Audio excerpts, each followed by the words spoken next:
Warlocks hold Juniper, Reece, and Trinity captive, preparing a dark ritual. Noah and Vincent, guided by an exiled warlock, race to rescue them. What is the ritual? Can they save Trinity from a dark transformation? And can they stop the warlock's sinister plan?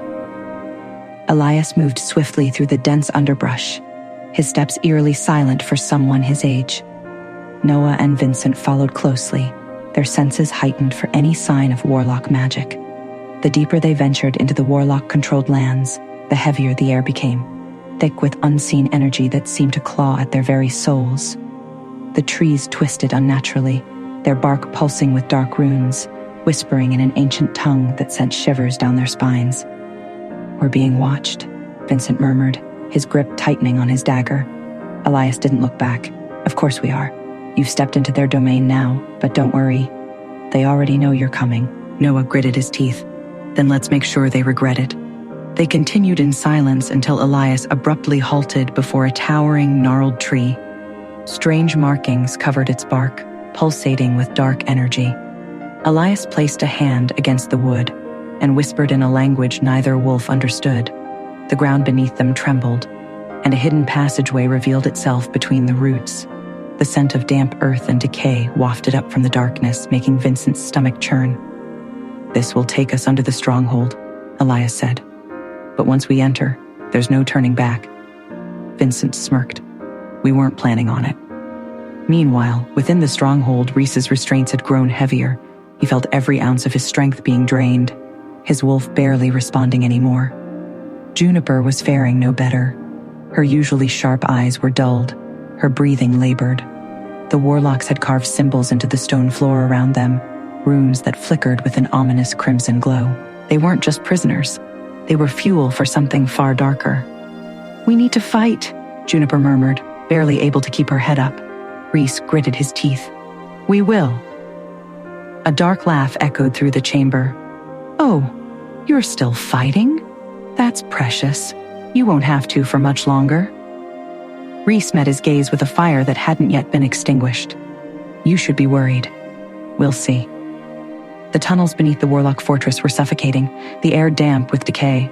Noah, Vincent, and Elias moved carefully, stepping over bones, human, wolf, and creatures they didn't recognize.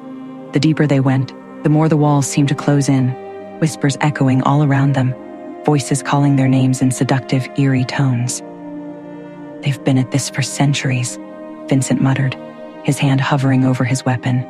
Elias nodded. "Longer than you realize. And whatever they're doing to your alpha and his packmate, it's worse than death." Noah's hands curled into fists. "Then we stop it." As they neared the exit of the tunnel, Elias suddenly raised a hand. "Wait." A shimmer of dark energy pulsed before them, revealing a ward placed on the entrance. Elias knelt, pressing his palm to the ground. He whispered something under his breath and the ward flickered, then dissolved. But the moment it vanished, a deep, guttural growl echoed from the shadows behind them. "We have to move now," Elias hissed. "They'll know we're here." Inside the stronghold, Reece and Juniper were forced to their knees, shackled by even heavier chains.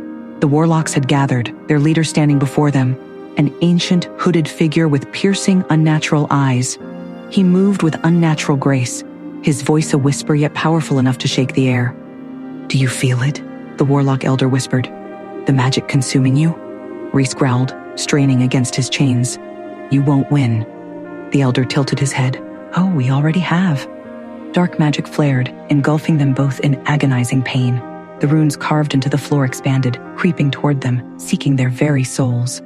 Noah, Vincent, and Elias emerged into the fortress's lower halls, just as a piercing scream echoed through the stone corridors. "Juniper." Noah's eyes darkened. "We split up. Vincent, get to Reece. I'll find Juniper." Vincent nodded, already moving. Elias placed a hand on Noah's shoulder. "Be careful. The warlocks' hold is strongest in their chambers." Noah didn't respond. He was already running. "This is what you were meant for, Alpha," the elder said. "A vessel of raw strength soon to be ours." But then, the door exploded. Vincent lunged inside, slashing at the nearest warlock with lethal precision. "You look like you could use some help." Reece gave a weak chuckle. "Took you long enough?" Vincent moved quickly, breaking Reece's chains just as more warlocks flooded the chamber. The battle had begun. Juniper barely registered the fight around her. The elder warlock's magic still coursed through her veins, burning her from the inside out. The very air seemed to tighten around her lungs, suffocating her slowly. Noah reached her just as she collapsed. "Juniper." Her eyes flickered open and she managed a weak smile. "Took you long enough?" He gathered her in his arms. "We're getting out of here." But the warlocks weren't going to let them go easily. The fortress shook as spells were cast, barriers erected. Reece and Vincent fought their way to Noah and Juniper, their breath ragged. The walls trembled, the structure itself reacting to the power being wielded within it. Elias appeared from the shadows. "We have to leave. Now!" Reece's gaze darkened. "Not without Trinity." Elias hesitated. "She's beyond your reach right now." The words hit like a blow, but they had no choice. As the fortress began to collapse around them, the wolves made their escape, barely making it into the forest before the stronghold crumbled into ruin. But Reece's mind was elsewhere. Trinity was still in there, and he was going to get her back. They escaped the crumbling stronghold, but Trinity remained trapped within its ruins, or worse, taken elsewhere. The warlocks' victory felt chillingly complete. What was their true goal, and where was Trinity now?